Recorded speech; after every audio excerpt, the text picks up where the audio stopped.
जय श्री राम। सभी को नमस्कार।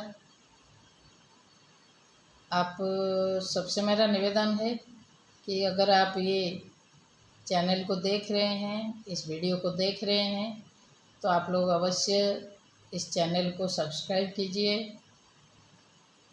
लाइक भी कीजिए, कमेंट भी कीजिए, शेयर भी कीजिए।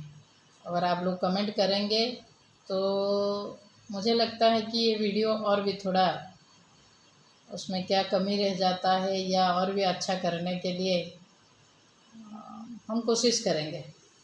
आज एक कहानी लेकर मैं आप लोगों के सामने आई हूँ।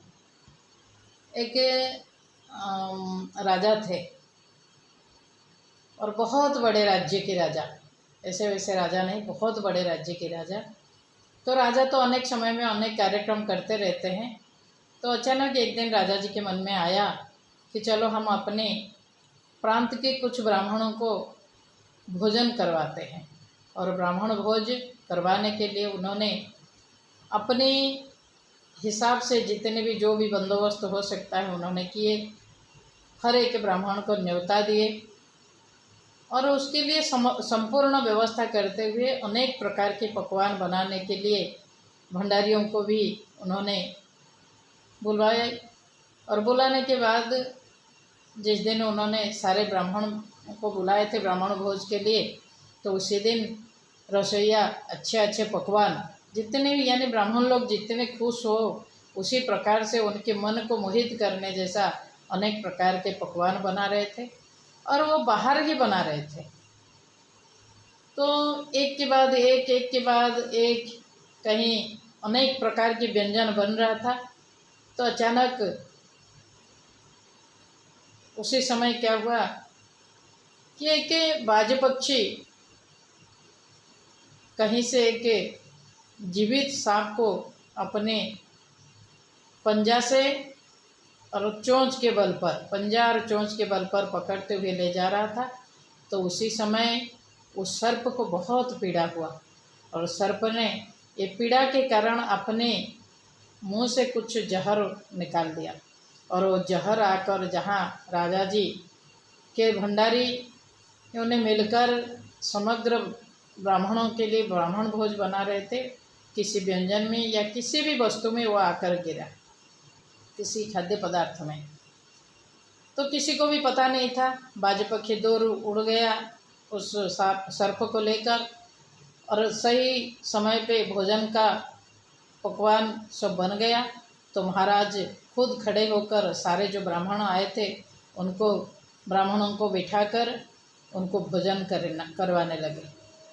और सारे ब्राह्मण भोजन जैसे ही पूरा किए और एक एक करके कहीं ना कहीं उनके स्वास्थ्य बिगड़ने लगा और सब मृत्यु मुख में चले गए और मृत्यु वरण किए।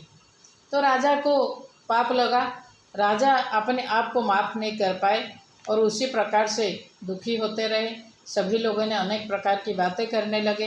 राजा ने जो भंडारी थे उनको बुलाए, सबके साथ जांच पड़ताल हुई, सबके साथ बातचीत हुई, लेकिन किसी से कहीं से किसी भी प्रकार की ये नहीं मिला कि किसने क्या मिलाया या कैसे गए।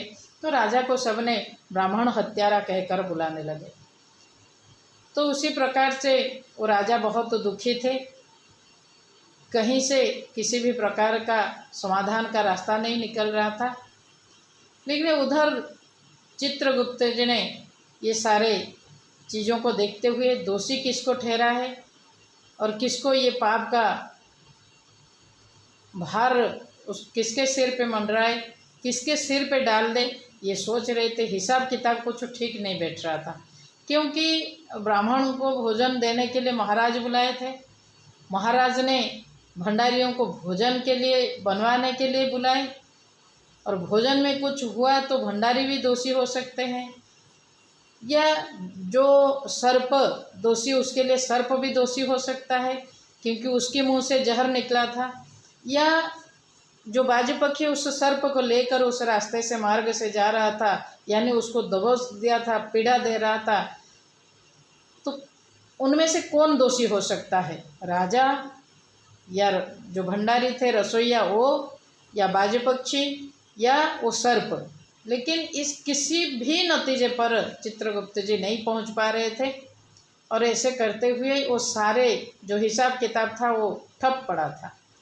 उसे कुछ दिनों के बाद और एक कोई ब्राह्मण वहाँ महाराज जी को ढूंढते हुए, यानी स्वयं चित्रगुप्त जी ब्राह्मण के रूप लेकर महाराज जी राजमहल में जाने के लिए रास्ता पूछने लगे। तो अचानक एक महिला ने सामने आए और आकर उनको रास्ता तो बताए, लेकिन रास्ता बताने के साथ साथ ये बोले कि आप थोड़ा, महाराज जी ब्राह्मण देव आप थोड़ा संभल के जाइएगा, क्योंकि ये जो राजा है ये ब्राह्मण हत्यारा है। तो इसलिए, क्योंकि उन्होंने भोजन देकर बहुत सारे ब्राह्मण को ब्राह्मण भोज के लिए बुलाए थे और उनको सबकी हत्या उन्होंने कर दिए, इसलिए आप संभल के जाना। और चित्रगुप्त जी पूछने लगे आपको कैसे पता? अरे उनके यहाँ तो आए थे, भोजन करके गए, सब वहीं पर मृत्यु मुख में चले गए, तो इसलिए राजा ही उनको मरवाया। ये सारी बातें चित्रगुप्त जी जैसे ही उनके ध्यान में आया और ये सारे जो पाप था, सारे जो दोष था, और वो महिला को दोषी ठहराते हुए सारे जो ब्राह्मणों की हत्या हुई थी या मृत्यु हुई थी सबके दोष उस महिला को लगी। क्यों लगी ये महिला को इस सारे दोष?